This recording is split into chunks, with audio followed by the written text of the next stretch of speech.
Hey guys, tonight we're dusting off the oldest library card catalogs in human history, except they aren't cards.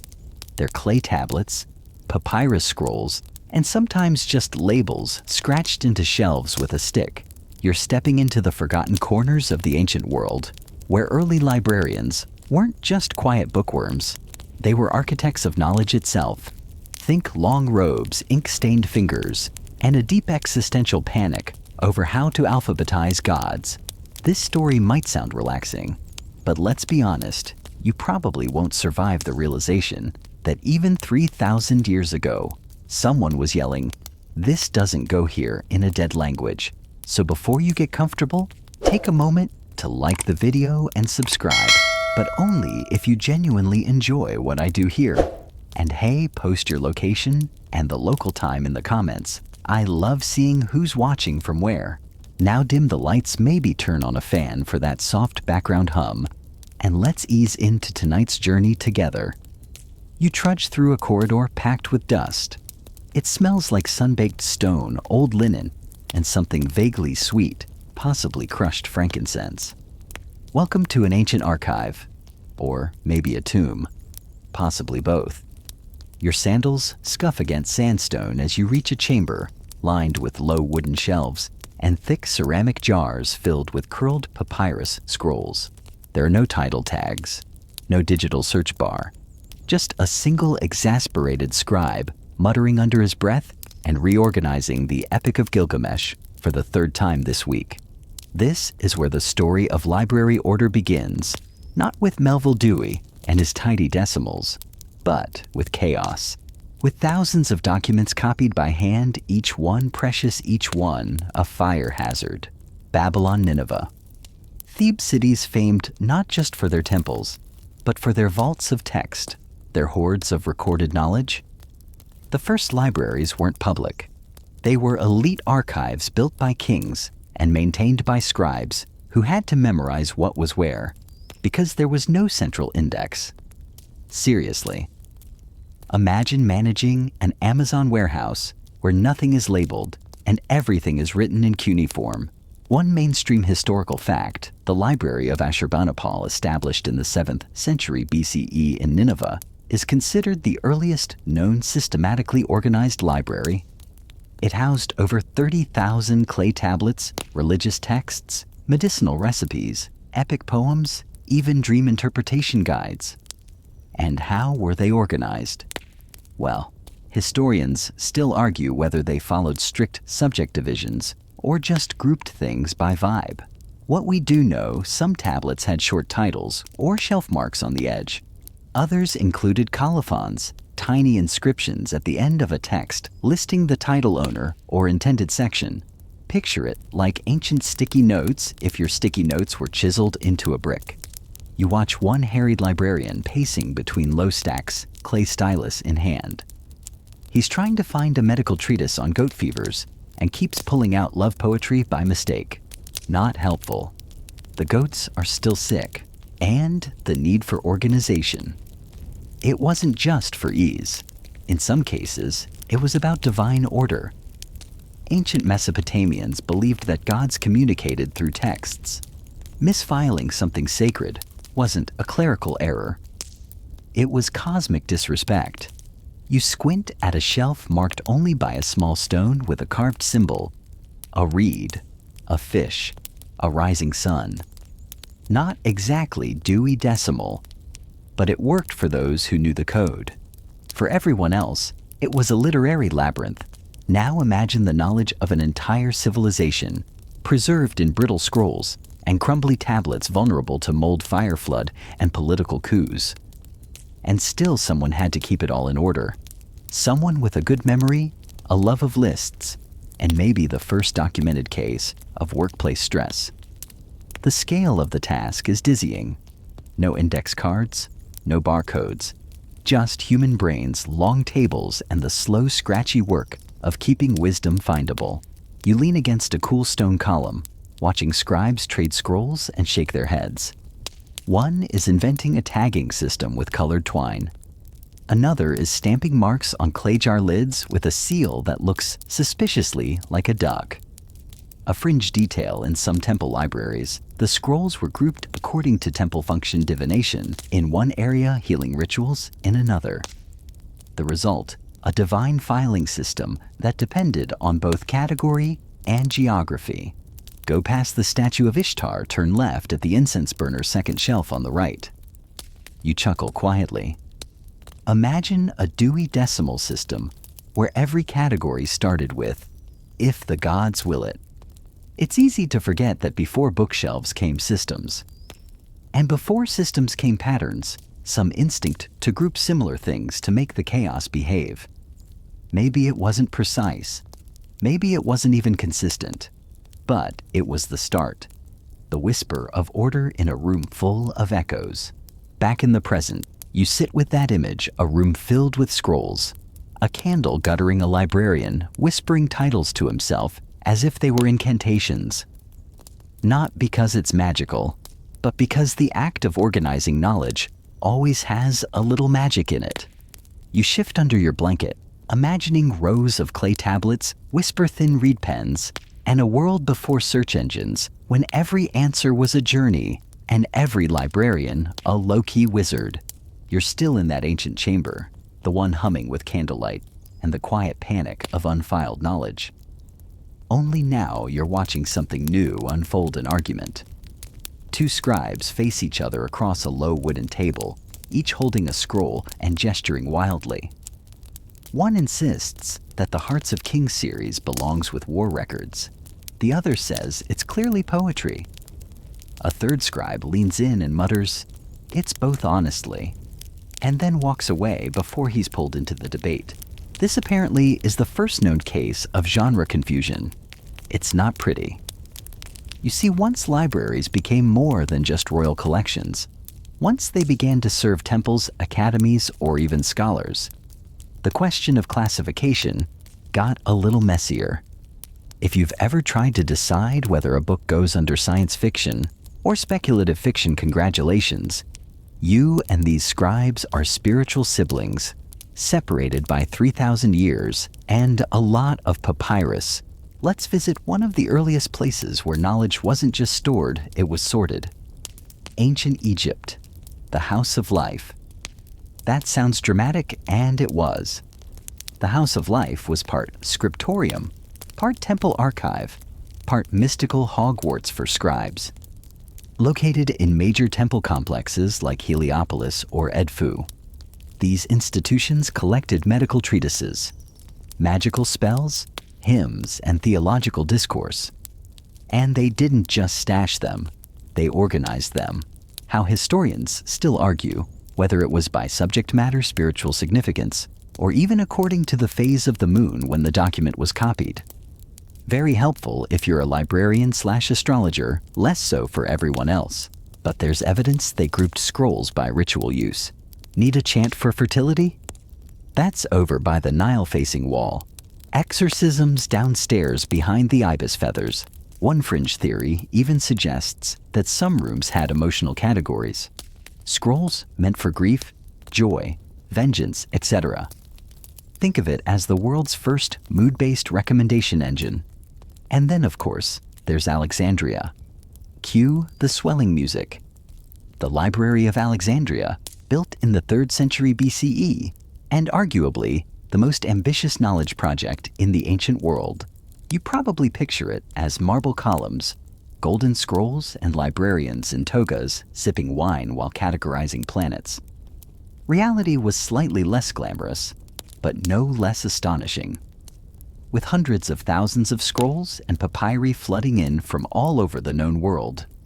Greece, Egypt, India, Mesopotamia.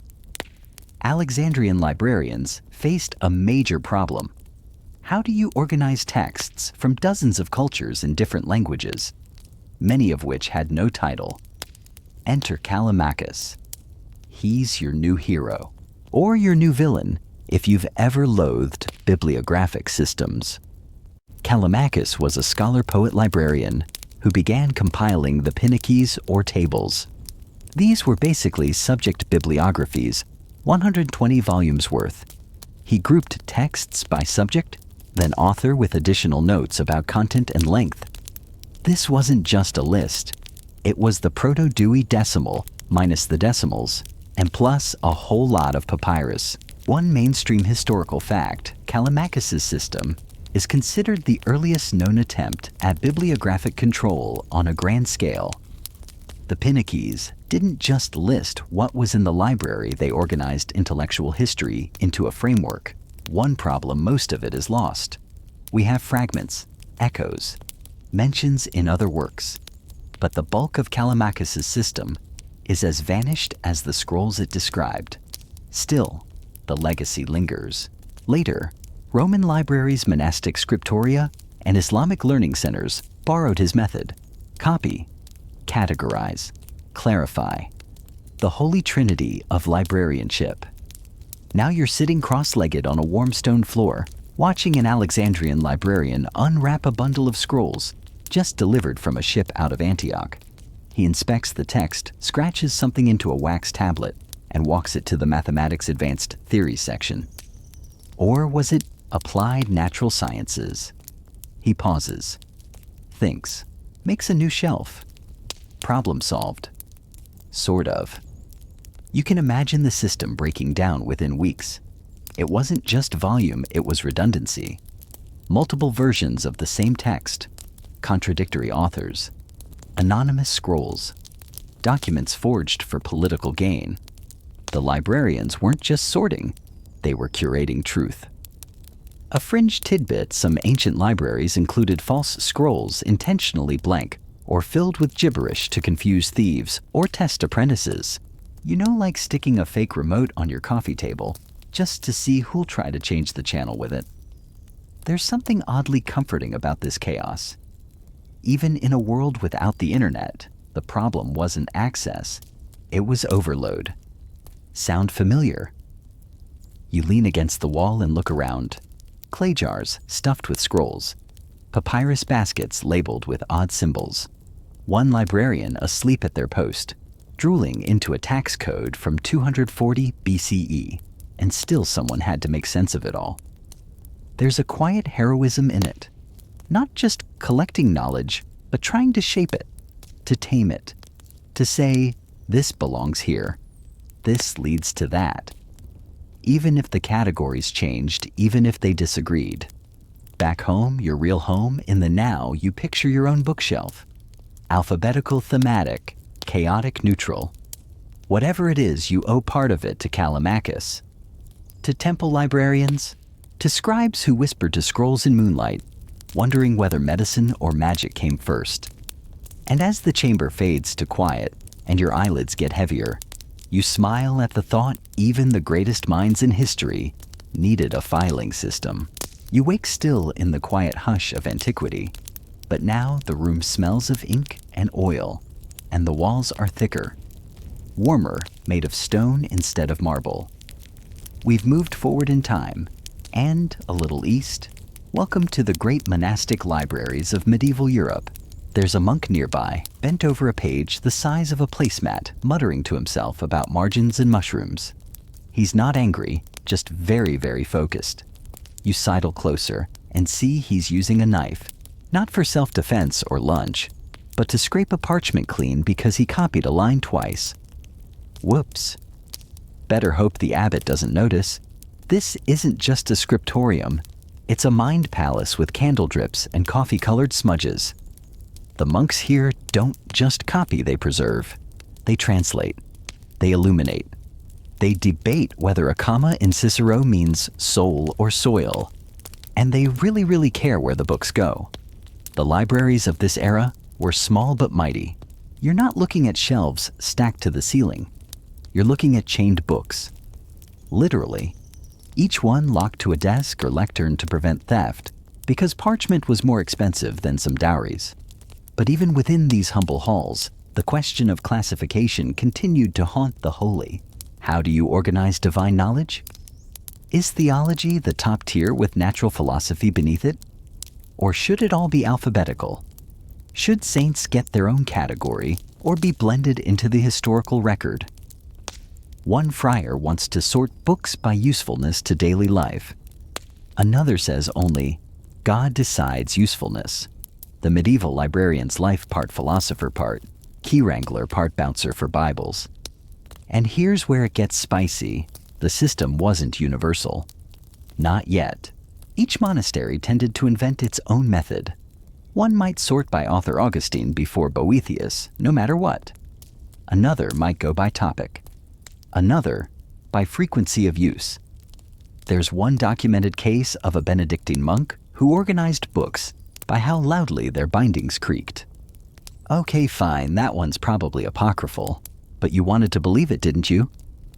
One mainstream historical fact, by the 9th century, many libraries used book lists called libri ordinarii to track holdings and their location on the shelf or cubby. These were often handwritten and updated with each edition. Think of them as proto-catalogs, one fringe detail. Some monasteries kept secret books hidden from outsiders or even other monks, stored in locked cupboards known as armaria secreta. These might include heretical texts, banned treatises, or just really spicy commentary on Aristotle. You know, the stuff that gets whispered about in Latin during lunch. You glance around and notice something interesting. Many of these monks can't read. Not fluently anyway. That's fine. Their job isn't necessarily to understand, it's to preserve, to copy, to ensure that when the next scholar arrives, there will still be something left to argue about. Historians still argue whether most medieval monks understood the full content of what they copied. Some believe they were mere vessels. Others argue that even limited understanding created sparks of insight that fueled early scholasticism. Either way, without them, half of what we now know might have been used to light a hearth. Let's walk down the narrow corridor into the library chamber itself. It's cooler here, dustier. The shelves are more like niches in the wall. You run your fingers over the edge of a manuscript, labeled simply Fulgentius.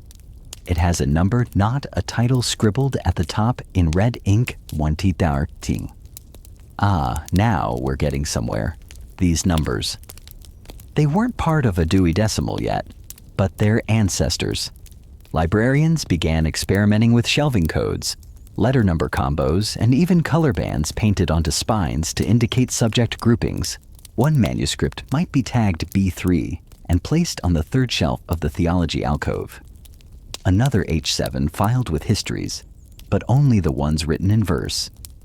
The trick was, you had to know the system.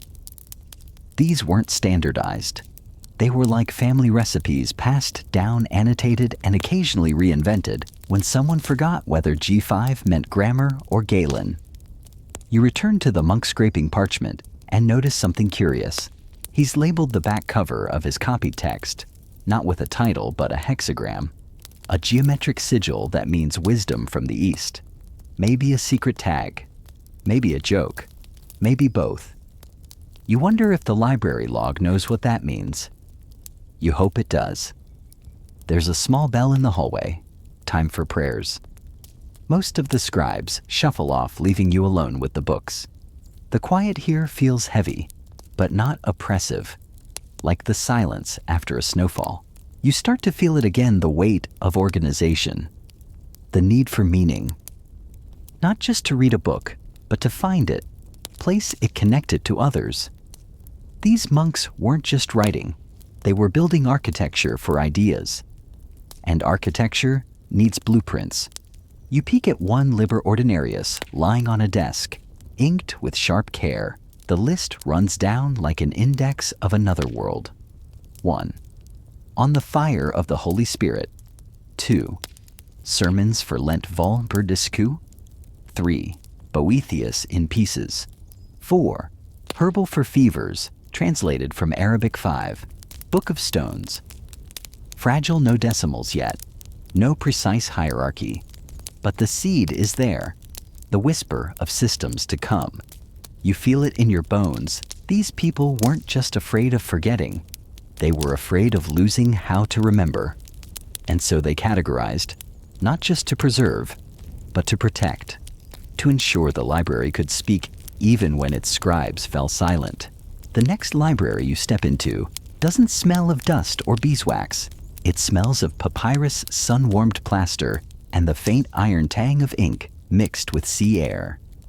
You're standing now in Al-Qarawiyyin, the world's oldest continuously operating university library, founded in 859 CE in Fez, Morocco. And oh, it's a beauty.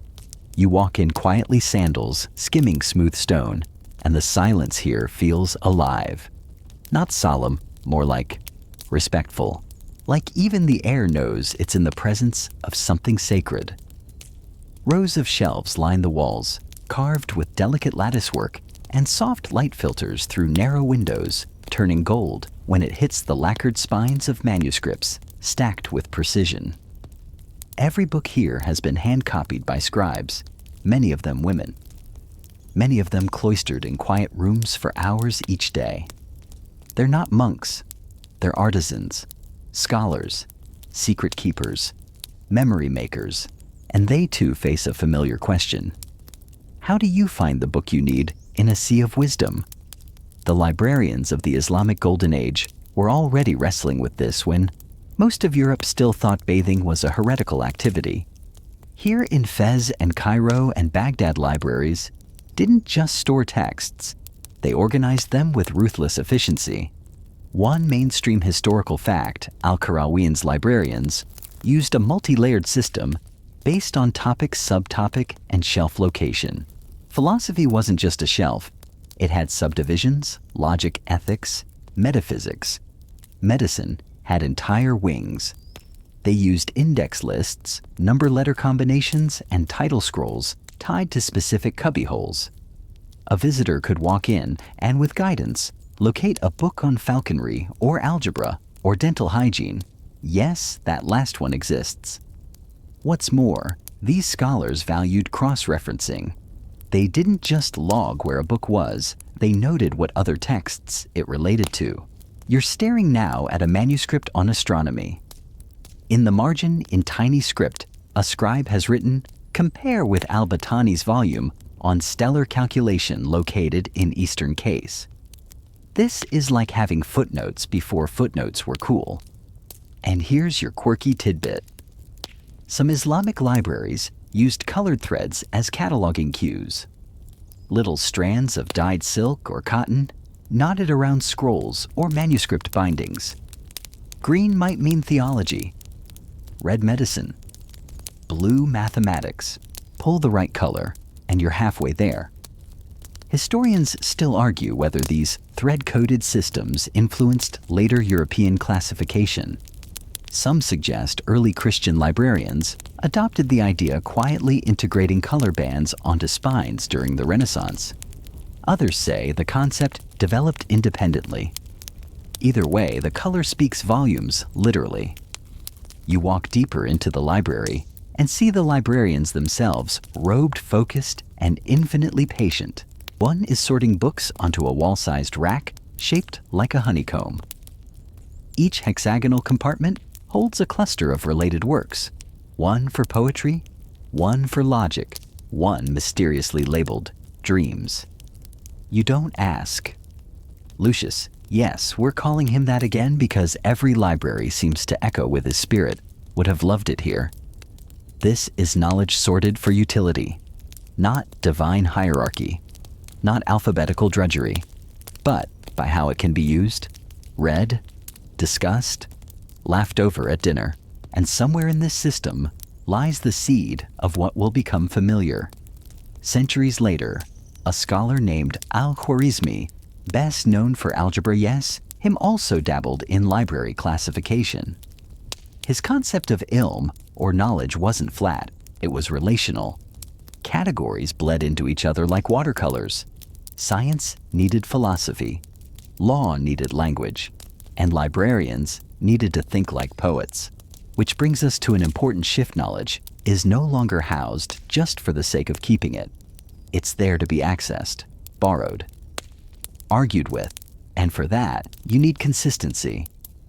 Across the Islamic world, from Cordoba to Samarkand, libraries begin sharing catalog practices. Titles are listed with author, scribe, date, and subject. The most progressive even include cross-cultural entries.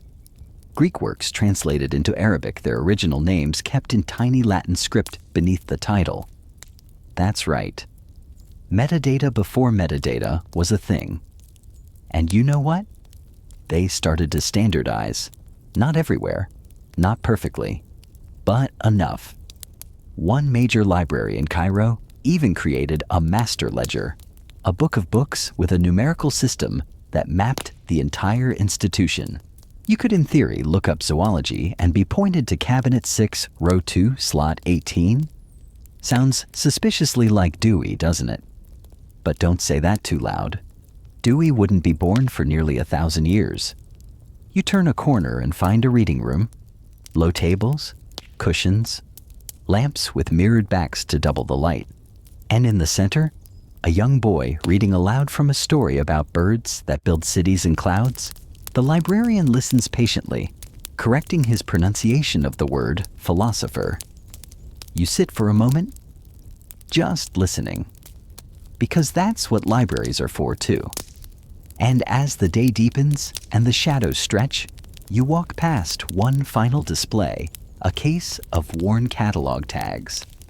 Leather parchment wood, and yes, thread. Tied with care. Tagged with precision. Held together by the universal librarian's hope that one day someone curious enough would come looking and know exactly where to look. Now you're standing on the white marble threshold of a library where the rules were inked in blood brilliance and the ever-looming threat of imperial ego. Welcome to Alexandria. Or rather, the dream of it. Because historically speaking, what we know about the Great Library of Alexandria is as much myth as manuscript.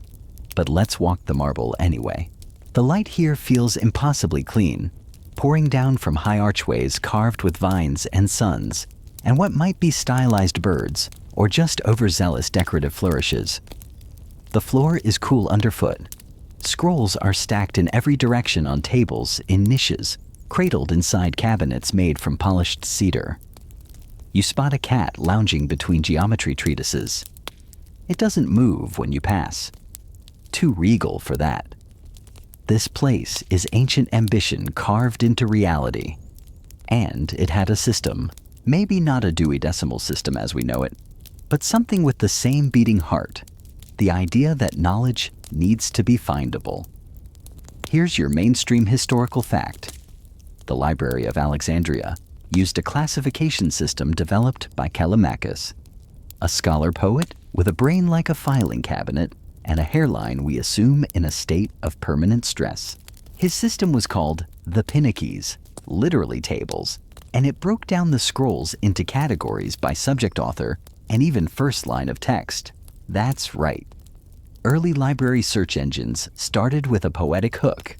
You're looking now at a recreation of what that catalog might have looked like. Tall wooden slats hung on the wall, each listing works under headings like Medicine, Natural Science, Comedy, Epic. Next to each author's name, the number of scrolls, their lengths, and where they're shelved. Efficiency meets elegance. And yes, some scholars still debate whether Pinnaces was ever fully implemented. But we know this much: Alexandria had a system robust enough that its collapse was mourned across centuries. Your quirky tidbit legend says the librarians in Alexandria would confiscate any scroll brought into the city's port copy, it shelved the original, and return the copy. Oops, you just lost your family's ancestral herbal remedy scroll to history's most aggressive interlibrary loan policy. Historians still argue whether this was imperial theft or scholarly preservation. Probably both. Depends on which side of the scroll you're on. Back in our walkthrough, you see scribes moving like honeybees fluttering between writing desks and index walls. They're copying texts, annotating margins. One is tagging scrolls with colored wax beads. The red for sacred blue, for poetic green, for speculative. Lucius in spirit at least would love this. He'd be the guy trying to convince a librarian that metaphysics should go under natural sciences, not philosophy, and then writing a 700-word letter about it in the margin of his lunch napkin. You run your fingers across the edge of a scroll case labeled Echoes of the Tigris, and realize something else about these early librarians. They weren't just sorting, they were curating, choosing what belonged in each category, and in doing so, shaping the memory of their civilization. Here's a clever detail you might miss. The scrolls were often marked by incipits, first lines written on clay or papyrus tags, because, well, it's hard to flip through a scroll. No spine, no cover. So they invented labels before they had books. That's catalog logic in action. And when you think about it, isn't that what Dewey later formalized a logic of placement? An architecture of thought. You pause at a scroll rack shaped like a spiral. Each level leads upward from earth sciences to stars, from roots to gods. It's both literal shelf and metaphor for ascent. You half expect to find a note somewhere that reads, "If lost, consult the stars." Now look closer. There's a woman seated at a table in the corner. Dark robes, ink-stained fingers, and a stack of scrolls labeled with the symbol for dreams. You realize she's not reading. She's rewriting. Transcribing a set of prophecies into more formal categories. Are these science or religion, you ask? She doesn't look up. Just replies, "Does it matter, Touché?" Because Alexandria wasn't about division. It was about connection. The overlapping of categories. The bleeding of ideas from one realm to the next. Medicine laced with myth. Philosophy infused with poetry. Astronomy as a ladder to theology. And if you were a librarian here, your job wasn't to draw borders. It was to build bridges. That's the lesson Lucius might have carried forward. That categorizing knowledge isn't about limitation. It's about invitation. It's saying, here's where you start, but not where you have to stay. You walk past a final alcove where the light dims, and the scrolls are tightly packed, marked with symbols you don't recognize. A half moon, a lizard, a curled hand. You ask what they mean. No one knows anymore, the scribe says. They've been shelved like this for centuries. And maybe one day someone will decode them. The way Lucius decoded silence. The way you're now decoding him. As you step out of the marble threshold and into the warmth of the sun, you look back at the library that once dreamed of holding every story in the world. It didn't succeed, but it tried. And that effort, that desire to hold, to sort, to share, is why you still whisper Dewey's name like a spell in a card catalog aisle. You step from marble into dust, an archive of centuries flickering past, like the shadow of turning pages. We leave Alexandria behind, but not its mission. Because the idea of organizing knowledge didn't vanish in smoke and conquest. It wandered. It changed robes. And it took root in a new kind of library, one where scrolls gave way to bindings, monks wore reading glasses, and the walls smelled of beeswax and parchment instead of salt and sea. Tonight, you walk into a medieval scriptorium. It's dim. Always dim. Candles weren't cheap, and eyesight was a negotiable casualty in the war for preservation. You blink into the golden half-light and see rows of desks, each with a slanted board, an open book pinned in place, and a scribe hunched like a parenthesis. The air buzzes faintly with whispered Latin ink scratches, and one poor guy coughing like he swallowed a moth. You pass a table covered in colored inks, red for emphasis, blue for embellishments, gold for God. Tiny glass vials clink as someone mixes pigment with egg yolk and prayer. And just beyond that, there's a lectern stacked with what you might call the Index Librorum Universorum, the medieval attempt to say, here's what we've got and where it lives. Here's your historical fact, monastic libraries, especially those in places like Cluny, Monte Cassino, or St. Gall, kept catalogs. Not comprehensive ones, and definitely not decimal coded, but systematic in their own way. They recorded books by topic, scripture, philosophy, grammar, natural science, and by location, such as cupboard 3 shelf B. It wasn't perfect. But if you were a bored monk looking for Aristotle's Meteorologica, you at least knew where not to look. Which, frankly, is half the battle in most modern libraries too. Now for a delightfully strange tidbit. Some libraries chained their books to shelves. Not out of malice, just practicality. Books were expensive, handwritten, illustrated, leather-bound miracles. So if you wanted to read, you stood. And if your arms got tired, you leaned on your devotion. Lucius would have understood that. In fact, he probably would have thrived here. This was the age of marginalia. After all, notes scribbled in the corners. Tiny drawings of rabbits playing viols next to psalms about death. Footnotes were entire moods back then. You peer over a scribe's shoulder and see something odd, a series of tiny painted circles, each containing a symbol, a sun, a loaf of bread, a crown. Mnemonic anchors, the scribe mutters, for remembering the order of the texts. So, yes, an early classification system, but also a visual one, a system not just of logic, but of memory. Historians still argue whether medieval librarians leaned more toward memorization or categorization, but you get the sense it wasn't a binary. They did both. They had to. Because organizing knowledge wasn't just about retrieving it. It was about holding it in your mind, your body, your rituals. Look to the far wall. You see a grid of wax tablets, each line inscribed with a book title and a symbol. The titles are sometimes vague, of beasts of air, of the skin of devils, but they're indexed nonetheless. Next to each is a wax stamp that you realize could be peeled off and moved. That's your proto-Dewey moment right there. The entire grid is dynamic, flexible. It reflects not just what the library has, but how the scribes use it. The most popular books on the four humors. The Rule of Benedict Dream. Interpretations of the Desert Fathers are high on the wall within easy reach.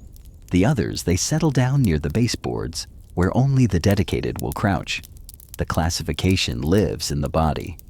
And that's something Lucius would have adored. Because classification isn't only about intellect, it's about desire. You put the things you love close. You push the unsettling ones down. Or hide them behind secret panels. There's a monk now sorting the books back into cubbies. He doesn't number them. He sings them. A chant melodic droning, each phrase tied to a shelf and its contents. You hear Medicina, followed by Viride, then Opus Angelorum. And just like that, he's reshelved 3 volumes without touching a single tag. Catalog as song. Index as liturgy.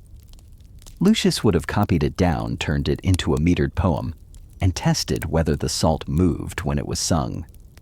You approach a final corner of the scriptorium, dark overlooked, a shelf where the spines are marked with nothing at all. You pull one down, open it, and find the handwriting abruptly stops midway. Not due to damage.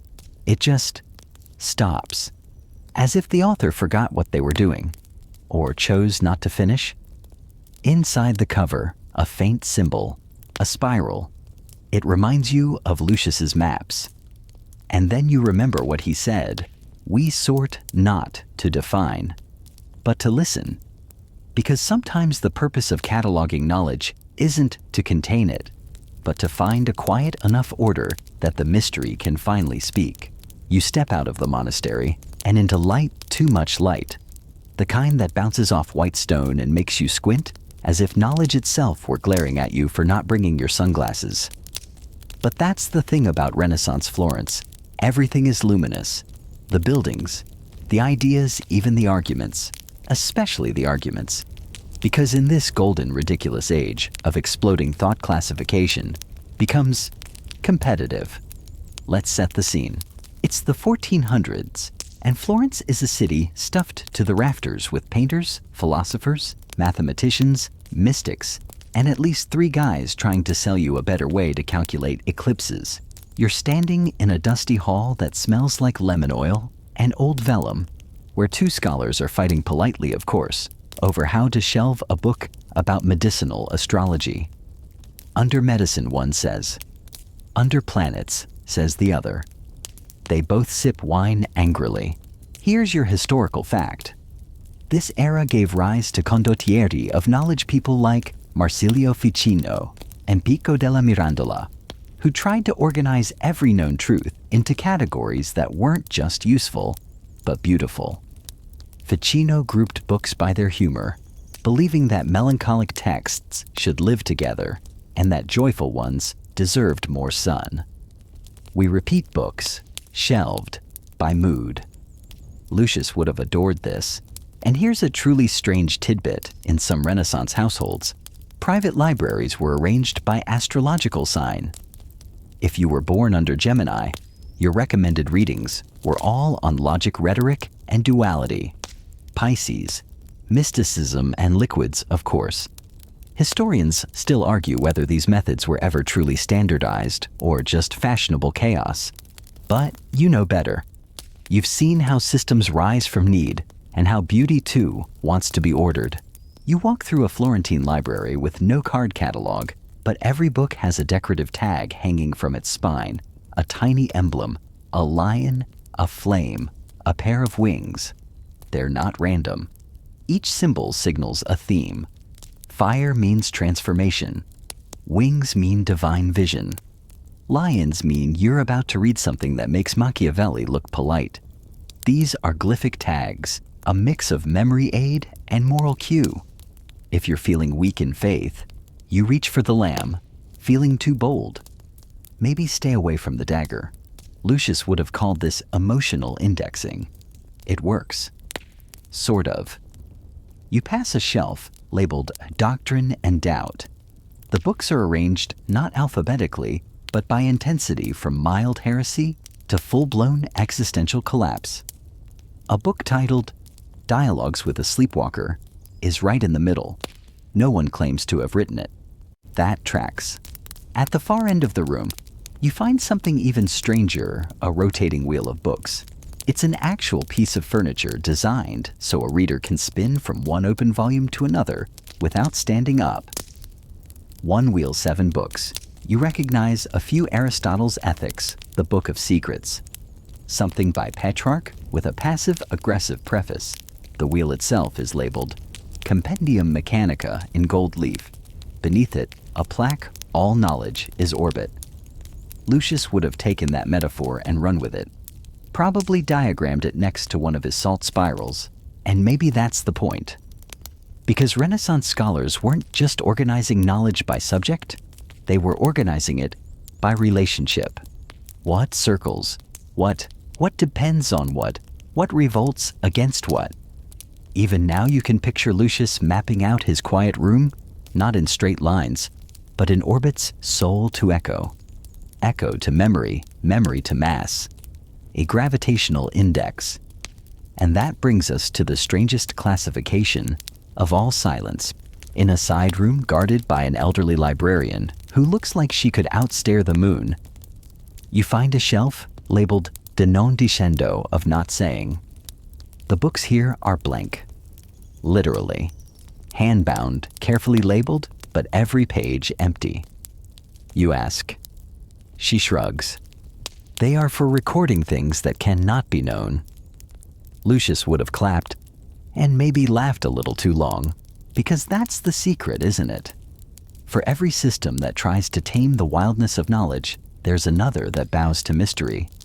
You take one of the blank books, run your fingers across the empty parchment, and realize it's not unused. It's inviting, a space for the soul to sort itself. No decimal point required.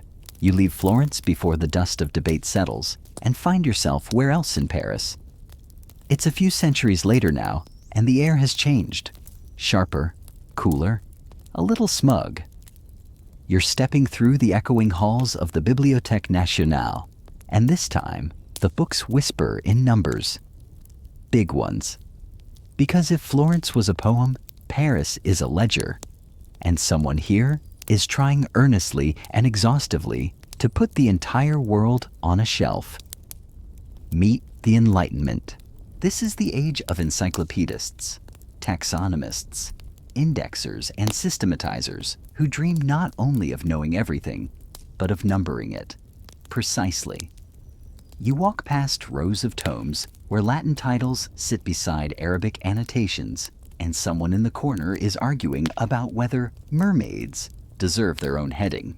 Here's your historical fact. In 1795, the French revolutionary government reorganized its libraries, creating the Répertoire méthodique, a numerical index that classified books by subject, from theology to mineralogy. Everything had a place. The trick was, you had to believe in place. Here's a weirder one. One librarian proposed organizing books by moral usefulness, where titles were graded not by content, but by how good they made the reader afterward. Unsurprisingly, his index was short-lived because no one could agree on what counted as morally uplifting. Spoiler romance novels did not make the cut. Historians still argue whether this wave of classification was a genuine pursuit of order or just an Enlightenment power grab. Control the books, control the thoughts, right? But even as they debate, you're watching something else emerge: clarity. Because here, finally you find the ancestor of something familiar. A shelf marked EU-099, another marked 100-199. You freeze. You're looking at the prototype of the Dewey Decimal System. Not Melville Dewey himself, of course. He's a century away and an ocean apart. But the bones are here. The dream of 10 categories to hold all of human knowledge. Neat, predictable, decimaled. Lucius would have hated it. No feathers, no spirals, just numbers. But here's the thing: it works. You trail your fingers along the spines. 301 sociology, 398 folklore, 523 astronomy. Each book obediently sorted into place like a library version of planetary alignment. And still you feel a hum. Because even here, among the math and margins, there are ghosts. You find a book with no number on the spine. Inside a hand-drawn diagram, a triangle labeled Memory, Imagination, and Silence. No author, no explanation. You smile. You think of Lucius drawing spirals of Eleanor, whispering prayers into stillness of salt that danced to significance. Maybe some things resist cataloging. Maybe they're not meant to be shelved. Or maybe they just need a different system. You imagine a classification scheme built not on subjects, but on questions. Each shelf labeled, not with what the books contain, but with what they ask. Shelf 1. What does it mean to be seen? Shelf 2. What did the stars forget? Shelf 3. Where do thoughts go when no one listens? You can almost hear Lucius snort with approval. Back in the library lobby, a marble inscription reads, Liberty, Equality, Fraternity, and free access to books. That last part was added in pencil by a hopeful librarian in 1841. Still there. You walk outside into dusk. The Seine reflects a watercolor sky. Paris glows not with the fire of curiosity, but with the cool logic of knowing where things go. You admire it. You respect it. But in your coat pocket is a card, handwritten, yellowed, fragile. It reads, See also things that don't belong. Lucius again. Always gently nudging. You wonder what he would have made of this world of decimal shelves and data points. Would he have rebelled? Or played along, adding footnotes and invisible ink-hiding feathers in the 700s, whispering psalms to the 398s? You suspect he'd do all of it. Because organizing knowledge was never about limiting it. It was about finding the shape of wonder. And wonder, as Lucius would have said, has excellent handwriting. You leave behind Paris and its orderly numbers stepping into the late 1800s, like someone brushing aside a velvet curtain. The world is changing again, steam in the air iron in the bones of cities, and a young librarian in upstate New York adjusting his spectacles. Yes, here he is, Melville Dewey, the man who dares to put a decimal on the divine, who slices knowledge into 10 clean slices like a pie chart of enlightenment. The man who once said, "The ideal book classification should be absolutely consistent and infinitely expandable," and he meant it, possibly with too much enthusiasm. Let's get your historical fact out of the way. In 1876, Dewey publishes a classification and subject index for cataloging and arranging the books and pamphlets of a library. A 44-page pamphlet that will somehow conquer the literary world. 10 main classes, subdivisions by decimals. Every topic from metaphysics to carpentry has a home. And yes, he even gave ghosts a spot 133.01. Fringe detail. Dewey was a little intense. He tried to simplify spelling, removing unnecessary letters, and insisted on being called Melville instead of Melville. He wanted to rename the English language Simple English. He also got banned from several professional organizations for being, well, Dewey. Let's just say he could have used a personal index titled Chapters in Which Melville Learns Boundaries.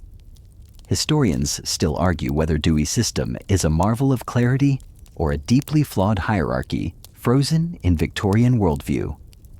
After all, it placed Christianity in the 200s and every other religion in the 290s.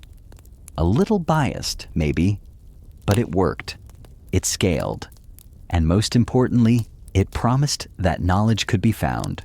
And here's the thing you feel as you sit inside a small brick library tucked between two cornfields. In 1883, it's peaceful. Books wear their numbers like names. Shelves hum with soft certainty. You run your fingers along the labels. 511 for arithmetic. 641 for cooking. 782 for vocal music. And it feels like listening to someone hum a lullaby in binary. But in the corner tucked behind a squeaky cart of returned books, you find a worn volume. No number on the spine. No entry in the catalog. Just a small sticker that reads, "Unsortable." You open it. Inside, handwritten notes. Familiar loops and slants. Lucius. Somehow, impossibly, a few of his pages have survived. Maybe not officially. Maybe they slipped in through a donation box or someone's attic purge. But they're here. One page reads, "The soul may be unclassified, but it is never lost." You look up, the lights flicker. For a second, just a second, you could swear you hear salt shifting in a basin that isn't there. You smile, because this is the part they never write down. That beneath all systems, all schemes, all catalog cards and cross-references, there is feeling. There is meaning. And that can't always be numbered. Later that night, you stand beneath the library's front awning, watching a summer storm rumble across the hills. You think of how far this journey has taken you, across millennia and empires, through Alexandria's scrolls and Paris's decimal dreams, all the way to this quiet corner. You remember the question, why did ancient librarians try to invent systems? Why bother? And now, finally, it clicks. Because if you're going to guard stories that outlive kings' empires and even truth itself, if you're going to shelter memory from fire and flood and human forgetfulness, you need more than reverence. You need a plan. And even flawed plans beat chaos. You step back inside. The librarian is shelving a book under 398.21 myths of the afterlife. You suppress a grin. Next to it, there's a gap, a missing book. The label reads, "Unassigned." You consider filling it. You have Lucius's note in your coat pocket. You have 1,000 whispers tucked behind your ribs. But you don't. You leave the space for someone else, for whatever comes next. Because maybe the point of a system isn't to close the door on mystery. Maybe it's to make sure we know where to look when mystery decides to walk in. You wake to rain again. But it's different this time. Slower, heavier. Like the sky isn't trying to rush anything. It's not storming. It's remembering. You're older now. Or maybe just wiser in the places that used to be restless. The world is quieter. But the story hasn't ended. You can feel that much. Lucius is gone, yes. Alexandria has crumbled, yes.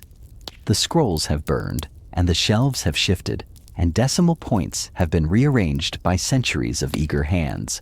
But through it all, through every fire and flood and folio, the idea survives. That memory matters. That knowledge is sacred.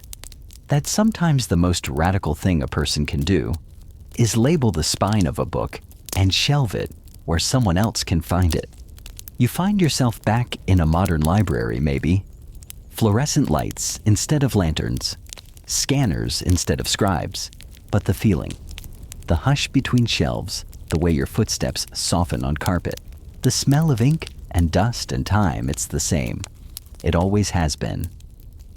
You pause in front of a shelf that holds the zeros general knowledge. The call numbers ripple forward, encyclopedias, books on mysteries, conspiracies, things not quite believed, and tucked between them, an old slim book. The spine cracked, the label half faded. You pull it out. The title is handwritten, on the echo of souls and the geometry of memory. No author listed. You flip it open. First page, a hand-drawn spiral, and the words, "If you found this, it was meant for you." Your throat tightens, you turn the page, and there it is. Lucius's voice, not speaking, not whispering, but waiting. Laid out in careful loops and decimal-like notations, the beginning of a system only he could have dreamed up. The resonant index. It doesn't classify books. It classifies experiences, love, grief, awe, stillness, loss, joy, silence. The first entry, 0.01. Being heard when no one's listening. You sit right there on the carpet and read for hours, or maybe only moments. Time folds in strange ways when you're following a whisper. You don't notice the lights overhead dimming, or the janitor pushing past with a mop and an absent nod. You just read. And remember, because now you understand the truth.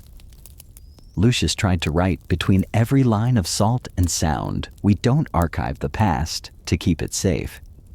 We archive it to share it. That's the legacy. Not the order, but the offering. The idea that someone someday might feel less alone because of something we preserved on paper, in voice, in silence.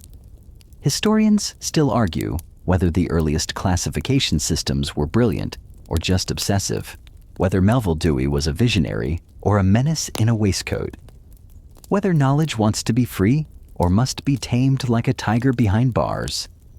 You don't argue, because you've seen what a label can hold. Not just numbers, not just words, but echo. You take a final breath and shelve the book again right back where it was, spine out. Next to Zu 1.90, which still reads, Occult Phenomena, fitting in a way. You step outside into the soft night air. The rain has stopped, the pavement gleams, and somewhere far off, an owl calls once, and then goes quiet, like a punctuation mark. You reach into your coat pocket and run your thumb over the small envelope Lucius left you long ago.